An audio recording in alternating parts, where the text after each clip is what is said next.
एक छोटी सी गांव में एक किसान रहता था। उसका नाम था रामू। दिन रात मेहनत करता था, लेकिन किस्मत जैसे उससे रूठी हुई थी। थोड़ी सी जमीन, कुछ गायें, बस इन्हीं के सहारे उसका घर चलता था। उसके 2 बेटे थे, मोहन और सोहन। दोनों अपने पिता की तकलीफ समझते थे, पर मदद करने लायक अभी छोटे थे। एक शाम सूरज ढल रहा था।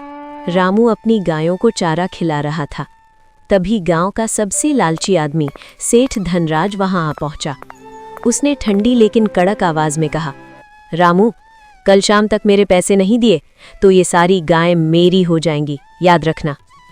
इतना कहकर वो चला गया। रामू वहीं खड़ा रह गया। आंखों में बेबसी साफ दिख रही थी। दूर खड़े मोहन और सोहन सब सुन चुके थे। उस रात दोनों ने एक ही बात सोची, कुछ भी करना पड़े, पापा को बचाना है। अगली सुबह बिना किसी को बताए दोनों भाई जंगल निकल पड़े। उन्होंने सोचा, जंगली फल तोड़कर बेचेंगे, शायद कुछ पैसे मिल जाए। सोहन एक पेड़ पर चढ़ा, लेकिन अचानक उसका पैर फिसल गया और वो नीचे गिर पड़ा। जैसे ही वो गिरा, जमीन हल्की सी धंस गई। मोहन ने गौर से देखा, ये जमीन ऐसी क्यों है?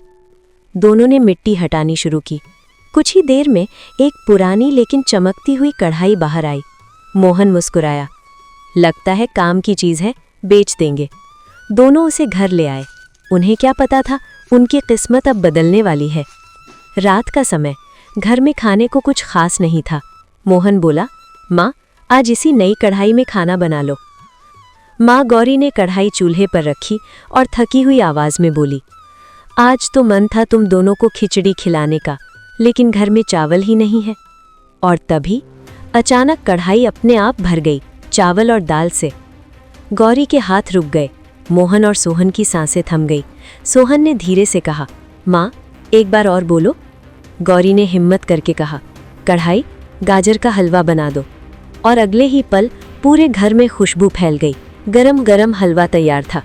अब उन्हें यकीन हो गया, ये जादुई कढ़ाई है।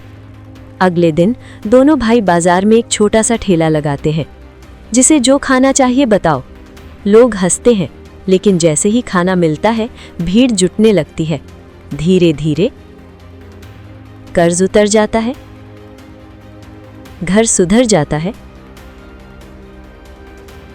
और एक बड़ा ढाबा खुल जाता है। रामू की आंखों में पहली बार खुशी दिखती है। सेठ धनराज सब देख रहा था। इतने पैसे, इतनी जल्दी, कुछ तो राज है। एक रात वो चुपके से उनके घर पहुंचता है और देख लेता है कढ़ाई का जादू। उसकी आंखों में लालच जलने लगता है। अगली रात वो कढ़ाई चुरा लेता है।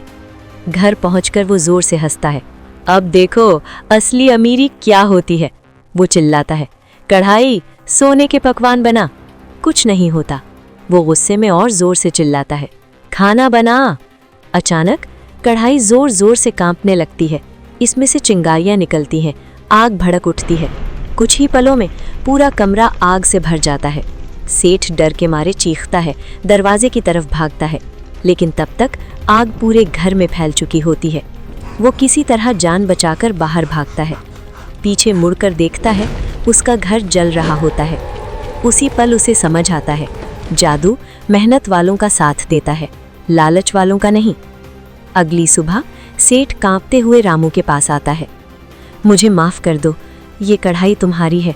मैंने लालच में आकर बहुत बड़ी गलती की। रामू उसे देखता है और बिना कुछ कहे उसे माफ़ कर देता है।